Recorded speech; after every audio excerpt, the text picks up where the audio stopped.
Hi, everyone. Welcome to our Wednesday meditation gathering. I'm so glad you're all here to share this time together. This week we have Evie Pryor, who will lead us in meditation, and then we're going to have 20 minutes of silence.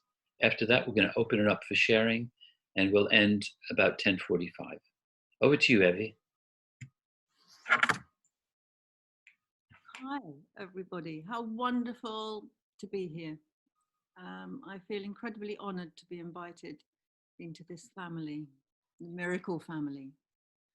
I hope you can all hear me. There's something going on with my sound, but I will try and speak up.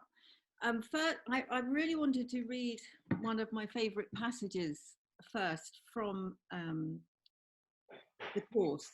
And it's in the manual for teachers, and I don't know how many people actually look at that very often.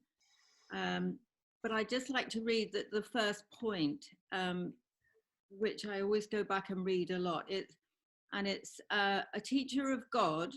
It's who are God's teachers? A teacher of God is anyone who chooses to be one.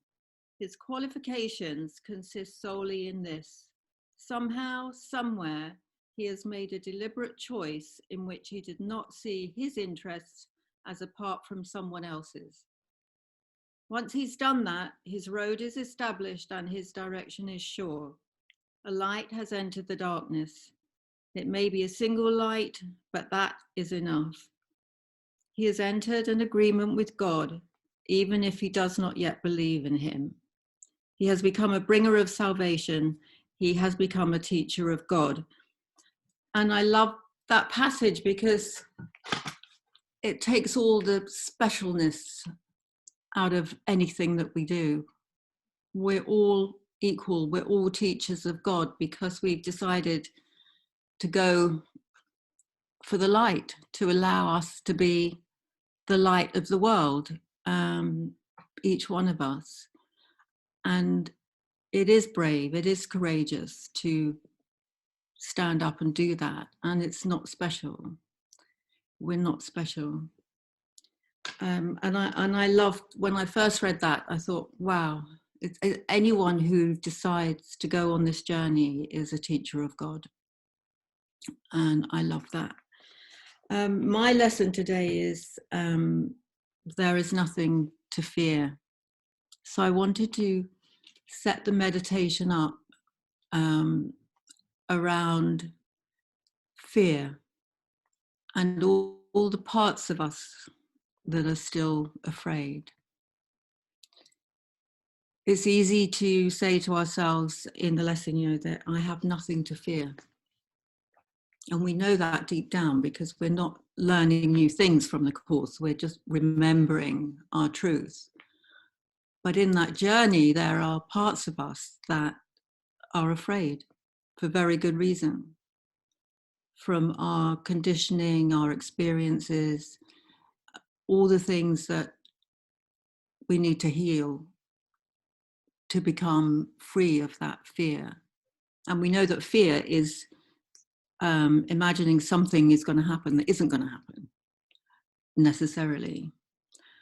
But there are parts of us that are fearful, and I think it's important to welcome those parts home and let them know that they're still loved, even though they're afraid. We can all wake up in the middle of the night and feel afraid of something. And we've read the course, we know what the course says, and still this part for me pops up and I'm afraid. And I've learned as best I can to just welcome that part, question that part. What am I afraid of? And talk to that part and not think to myself, well, I'm not doing the lessons right. I'm not following the course properly because there's a part of me that's still afraid. So I'd like, as we meditate, to, as we close our eyes, just get in touch with any part that's afraid of anything and to welcome that part home and let that part know that it's still loved by God. We still love that part. We're not judging it. No one's judging us for not being perfect on this journey. Um, None of us are perfect, none of us are special, and we are all teachers of God, which I think is beautiful. It's yeah, it's so not special. It's we've just taken this step, and with all the division in the world at the moment, everything's divided. If we can stay in that central, centered place and know that if we can keep the light inside of us, it will spread out to everybody that we come in contact with. So as I meditate, I like to breathe in the love and breathe out the fear in this meditation.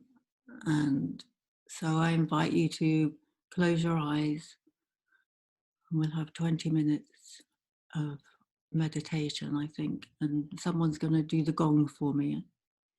Yeah, and just make sure we get every little part of us that is feeling afraid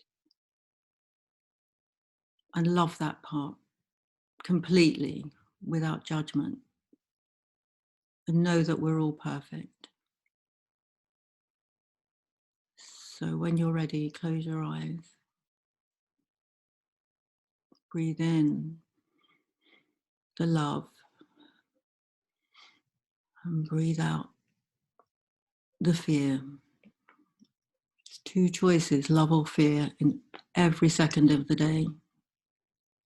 Do I choose love or fear? And the part that chooses fear in that moment, just love that part.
Open your eyes slowly and come back into the room.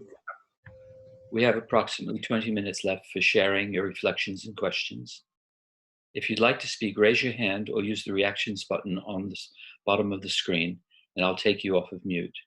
If you'd like to ask Evie a question or you have a comment with confidentiality, put your message in the chat function at the bottom of the screen and I'll read it out.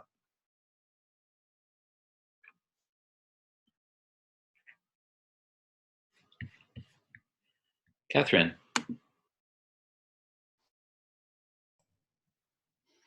Hi, Evie. Thank you for being here. You're on mute, by the way. Oh.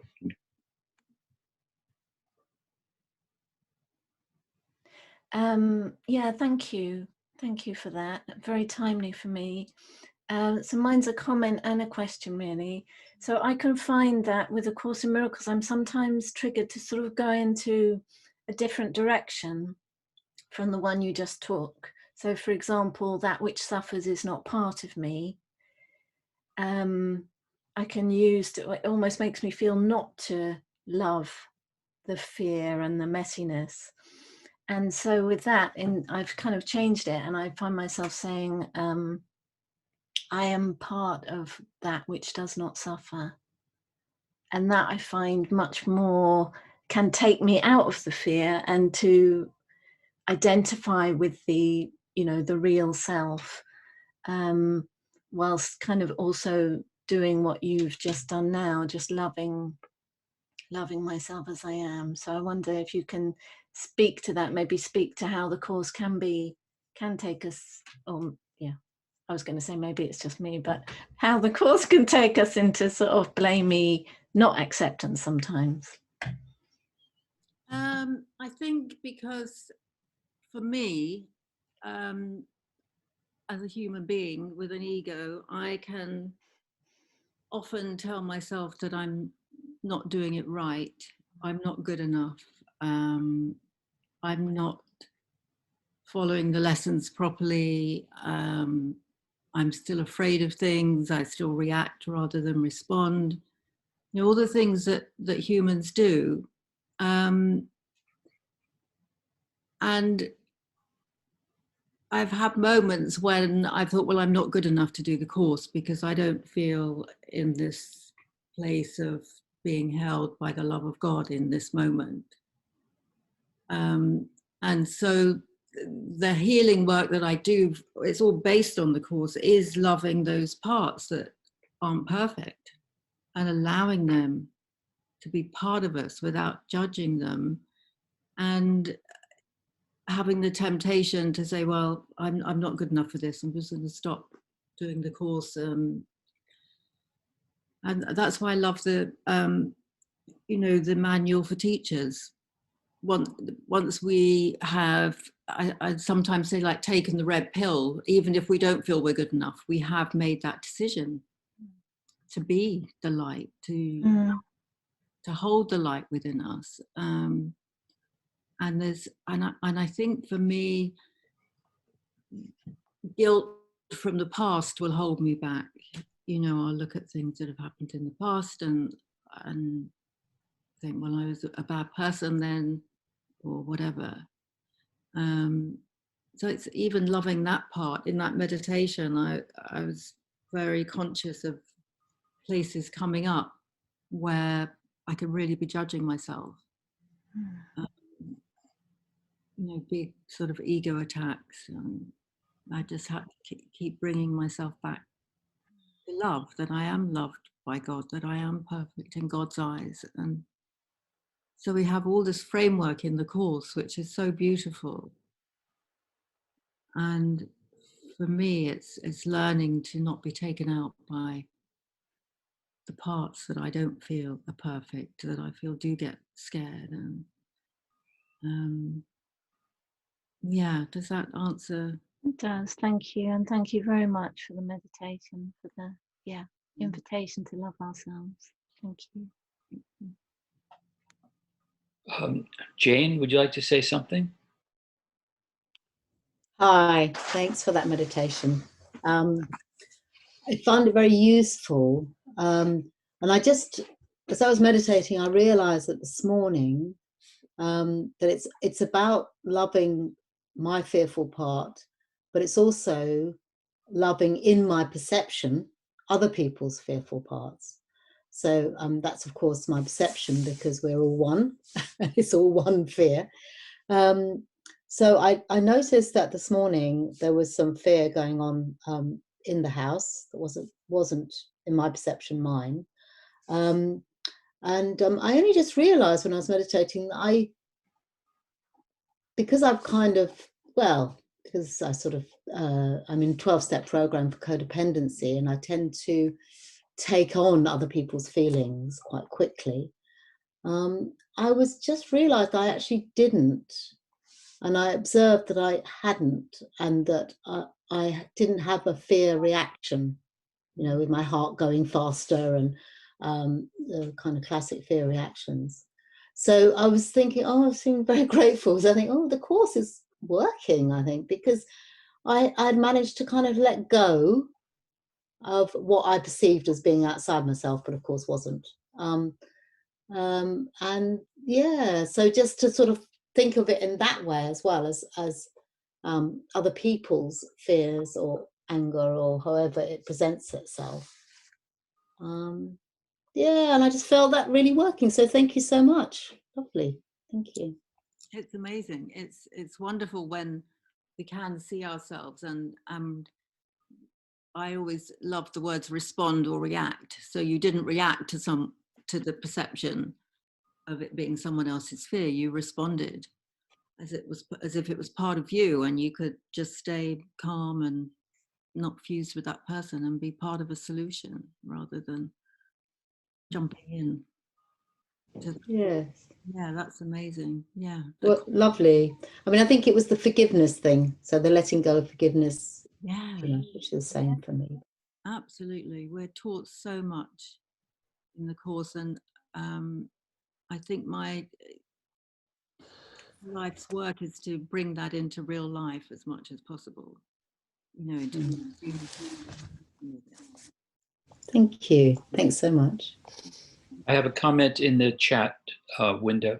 It says, what came up for me was in the love, realizing the nothingness of fear. Lovely. Yeah, there is. Yeah, fear is nothingness, isn't it? Mm. Yeah. With the Christ, the energy of the Christ holding our hand, what is there to fear? Mm. Nothing. It's our ego that frightens us about things. Nigel, do you have something you'd like to say? Thank you for the meditation. I don't know whether you chose that particular area to meditate because today's lesson is there is nothing to fear. Yeah. I mean, I like everybody have enormous fears that have to be dealt with, and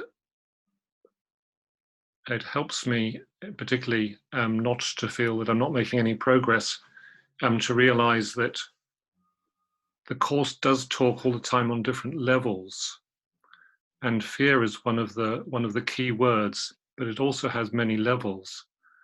And for me, I've realized that the Course in Miracles, when it's talking about fear, is talking about ultimate fear. The Course is saying that we are the Son of God, and that therefore in reality there is absolutely nothing that can ever happen that can undo that. We will return eventually to realizing that. But the problem with fear is that within the illusion, and whilst we remain in the illusion, fear is one of the main things that enables us to survive within the illusion. And without fear, our lives would become impossible. If you think about it, just crossing a road, we've learnt not to cross roads when there's busy traffic because our bodies will be killed. And of course, Miracles isn't saying, oh, you don't have to worry about that anymore. And setting up a standard where every time you feel anxious or anxiety, what we have to work out is when is it appropriate and when is it not appropriate. I'm not going to stop putting my fingers into an electric plug. It's not going to work. But if I'm thinking about the future and whether my partner's still going to be with me, or whether I'm going to be rich or whether I'm poor, then there is work to be done, because it's about trust. So I think initially for me, when I do work on fear all the time, I had to come to terms with the fact about the levels at which A Course in Miracles talks, and what is possible and what is not possible. And in our day-to-day lives, to be without reasonable anxiety and fear would totally disenable us, and we wouldn't survive for very long. It's just keeping that balance for me. Yeah, that's lovely, lovely way to put it. Yeah, thank you. Thank you. Thank you. Yeah, the different levels, that's very important. Yeah, I love the way you said that. Thank you. Terry, would you like to say something? Thanks, Dan. And picking up on Nigel's point, thank you, Evie, thank you. I agree with what Nigel was saying there, in as much as, you know, I once read an interview with the Mohawk Indians used to be employed by the big construction industry in America to build the skyscrapers, you know, back in the 20s and 30s. And one of, you know, the interviews, you know, said to one of them, you know, we employ you because you're fearless. You know, you can walk these high girders, you know, and, you know, and the Indian turned around and he said, it's the fear that keeps us alive. You know, so within the world, within the realm of illusion, then obviously we can utilize all of our emotions in a positive way. And I also like the Course in Miracles because it helps me understand the teachings of Jesus in the Gospel. And when I read the Gospel, it helps me to understand the Course in Miracles as well. And from the Gospel, what I took this morning, Evie, you know, from where you were taking us, from the Gospel of Mark, you know, Jesus sleeping in the midst of a storm when the disciples were on this boat and all the waves were crashing over and they were all, you know, lost in fear and master, wake up, bloody hell, we're all going to drown. And, you know, he just said, quiet, be still.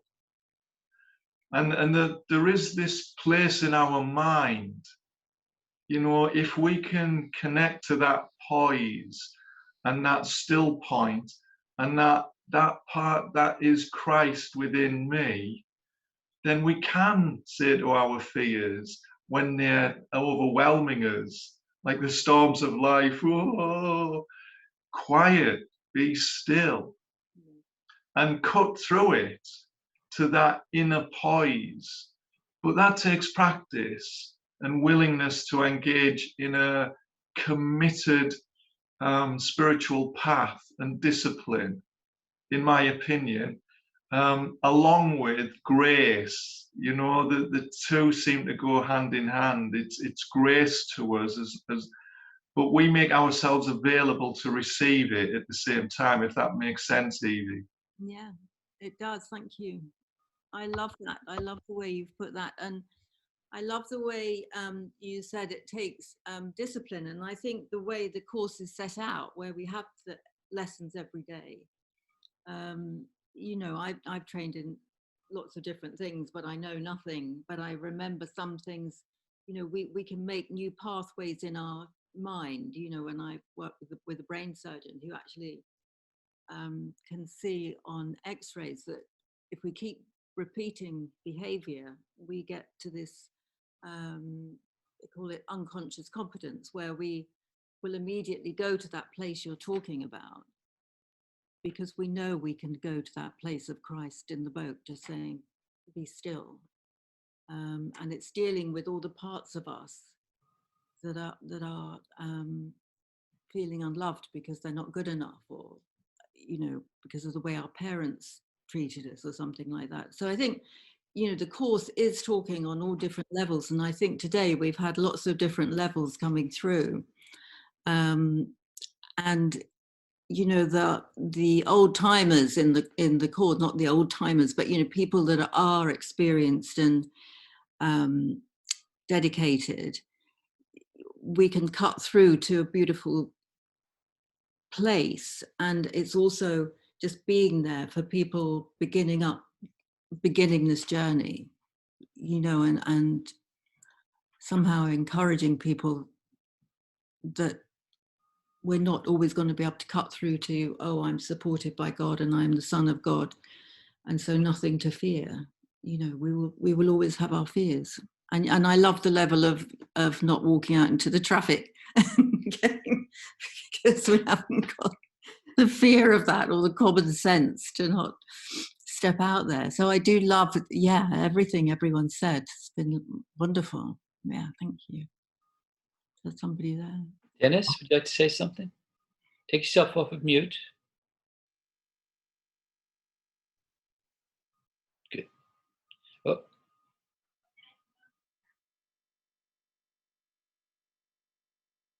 Oh, I can't hear you. Sorry, Terry. Dennis, you have to take yourself off mute again. Such a There you kerfuffle. go. Yeah. Okay. The only thing we have to fear is fear itself.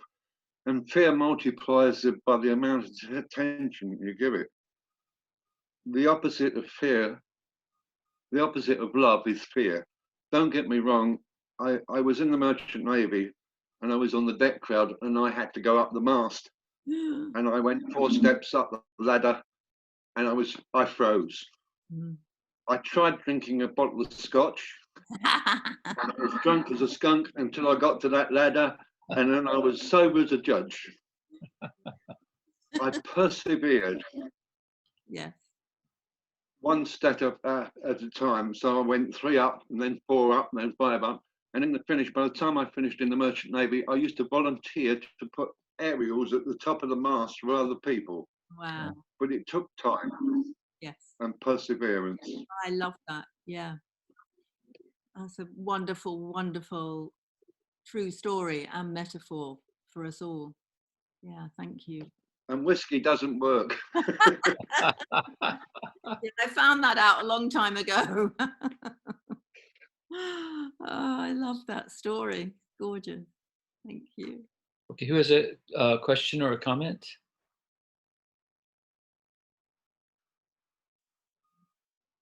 Yes. John, take yourself off of mute. Yeah, thank you, Evie. That's beautiful. I mean, we also on that lesson today, and I love it. And thank you for everybody sharing, especially Dennis again, because we have this common experience of being in the Merchant Navy, and I was thinking of all the fear and the whiskey. It's also because it's very interesting. When I started my journey 24 years ago, and I quit drinking, the fear that came up was unbelievable. Unbelievable. It was just staggering, you know. So yeah, I had to go through, and remember we said stage by stage. I was terrified. I was terrified at 51 years of age, sitting down at the table with all my peer group at a meal. I was frightened to ask these, 23-year-old kids, "Could you pass me the salt, please?" That was the level of my fear. I mean, it's staggering to me when I tell the story now. And then as life went on, eventually the course found me. And what I've come to realize is my level of fear is amazingly low now. And it's a result, what I think anyway, of being obsessive about forgiveness. I have to admit, I am obsessive about forgiveness. And I'm not saying that because I think I'm a guru or a purity. No, it's because I want to feel good. Yes. Yes. And I've learned that the more I forgive in the course's way of forgiveness, I have to say, not the other way where, oh, you did this to me, and I'm forgiving you. No. That's not forgiveness at all. But on the course's way, the more I've been obsessive about forgiveness, the less my fears are there. And it was funny because as you were doing the meditation, my favorite hymn came into my mind, Amazing Grace. Mm. And, you know, the second stanza, I think, said, "'Twas grace that taught my heart to fear, and grace my fears relieved." And I could never understand that. I thought, wow, that is in line for me with that line in the course that says, "What could you not accept if you but knew that everything that happens, all events past, present, and to come, are gently planned by one whose only interest is your good." So it made me realize that it's all been for this learning, to bring us all where we are today. And I love it. And I love this group. And I love the sharing. And I love all the stories. So thank you so much. Thank you, Evie. Oh, thanks. That's gorgeous. I love that. And people ask me about forgiveness, and I say, well, forgiveness is just as you say, it's to forgive ourselves and feel good. We know we haven't forgiven someone if we still feel bad about that thing. And I love the way you put it, you know, to be obsessive about that, so you feel good. Yeah, I love that. I've been using that. David, would you like to say something? Oh, hi. Yeah, well, thank you, Evie. I was listening to you and doing my qigong at the same time, because I've been finding it hard to sit still today with stuff that's been going on in my head. And I've been also making notes. I've been cheating because I'm looking for ideas for a new song. And a bit like if any of you have seen Upstart Crow about William Shakespeare, they reckon he used to just go around nicking people's lines. And I've written down Jesus in the midst of a storm. Thank you, Terry. It's a lovely line.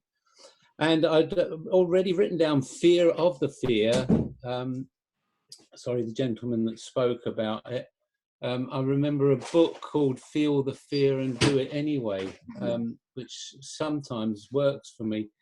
I get very fearful of, although it's not happening at the moment, is when I perform my songs. And I did a workshop with a very famous songwriter who said that it's the flight and fight. It keeps you on your toes. If I didn't have that fear, then I'd just go into, you know,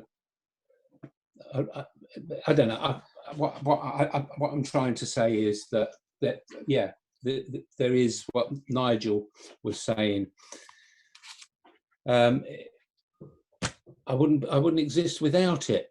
But the fear of the fear is what is for me the big one, because once I move into it, once I speak up, once I do whatever it is that I'm fearful of, once I get into it, then it disappears, and it's not even there. It doesn't exist. Thank you, and thank you for what everyone said today. Cheers. Thank you. Thank you. That's gorgeous. Okay, we've come to the end of our time together. Please take yourself off of mute and show your appreciation to Evie. Thank you. Thanks, Thank Evie. you, Evie. Thank you. Thank you. Fantastic. Thank you, everyone. Evie, lovely Have to a see you. wonderful week. Bye-bye. Bye.